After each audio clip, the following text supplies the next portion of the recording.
Happy Tuesday, everyone. I am not in today, but I wanted to just try to explain what you're going to do today after the attendance question.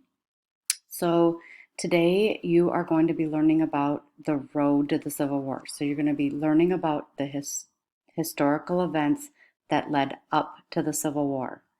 And so, you're going to need to have a chart which I either passed out to you yesterday. If you are VLA, I sent it home in a packet.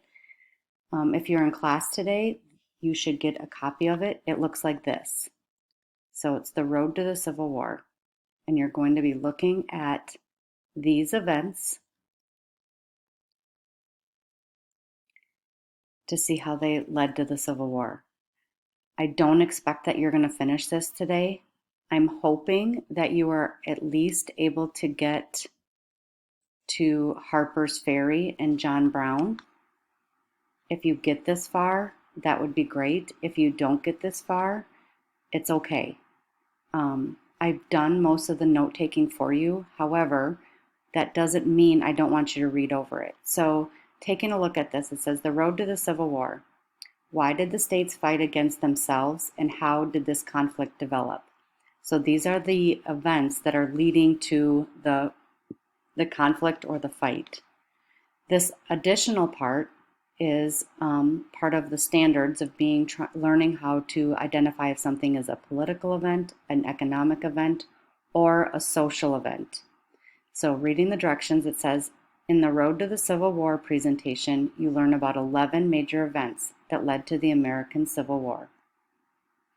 After understanding what happened with each event, you're going to try to categorize the event as being one of these things.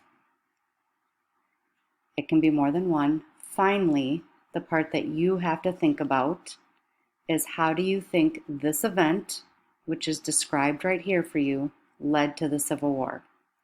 When you are trying to determine if something is political, economic, or social, if you take a look right here, a political event has to do with the government, has to do with wars, it could do with voting, any court cases or laws. A social event are things that the people are doing. So if somebody is reading a book, if they are going to church, where are they hanging out? Are they doing dancing? What are they doing in their spare time? What are they doing for jobs? So people's lives, society, social structure. So you can think of upper class, middle class, lower class. The different you could think of like civil rights or discrimination. That can go in a social event. An economic event has to do with money, employment, and taxes. This one's a little bit harder to understand, but it has to do with trade, the production of goods. If there is a supply for something or demand for something, then it could be an economic event. So that's a little background. So the first event, I'm just going to go through this one. The first event goes back to 1793. So it's Eli Whitney invents the cotton gin. What is the event? So what I want you to do is, here's the event. There is, if you go to the presentation,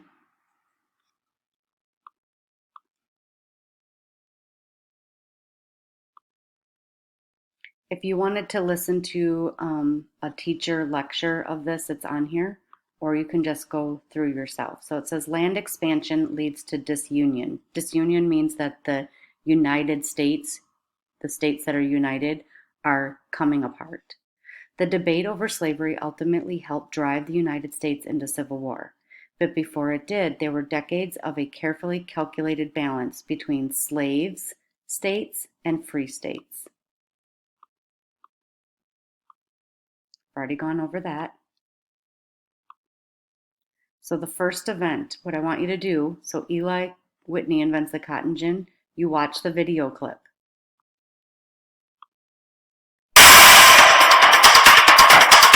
Hundreds of miles to the south, a small... Now, after listening to that, these are the notes that I came up with. Like, this is some background notes. This is leading to the Civil War right here. So here's some notes for you.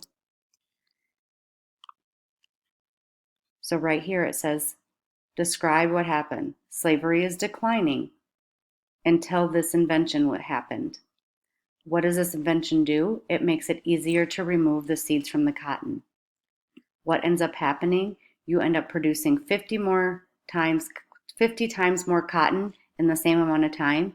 You would think that with an invention it makes your life easier, but what it did is actually increase the demand for slavery, because the southern plantation owners wanted to have more land and produce more cotton instead of using the machine to just use what they have.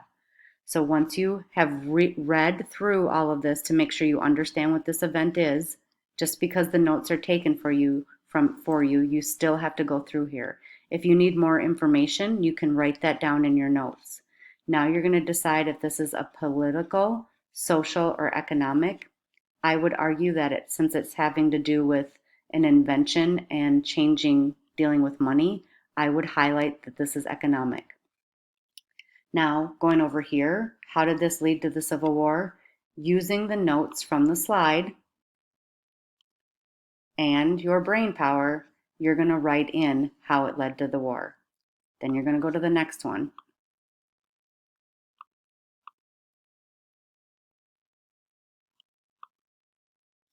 The Missouri Compromise. Watch the video clip so that you have an audio and visual of what's going on. This is a summary of the video and how it's leading to slavery. Once you have that, then you're going to go to the chart, read it.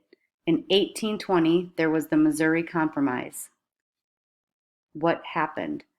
They balanced this compromise, this agreement balanced power in Congress between slave states and free states. So the representatives that they're sending to Washington, D.C., the states that had slavery had the same amount of people coming, or there was the same amount of states that could send representatives, and for free states.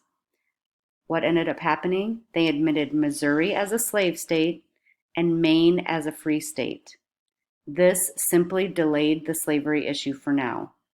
This is obviously going to be a political event because we're talking about a compromise in Congress. And then how did this lead to the Civil War? It's actually just not deciding anything. It's just pushing the idea that slavery is spreading, and then you can transfer that.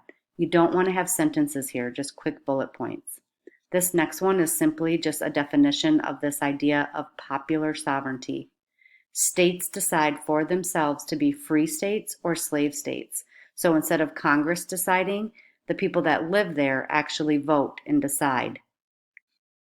By having this is going to undo this compromise, and it's going to force or compel people to want to move into possibly new states that could come about so that they could vote for what they want to happen, whether it be slave state or free state. So make sure that just because this is written for you, that you don't ignore it. Okay, try to learn. The idea is to learn about the events and look at the notes. Kind of practice what you would have taken as notes had you had to do it on your own. Do your best.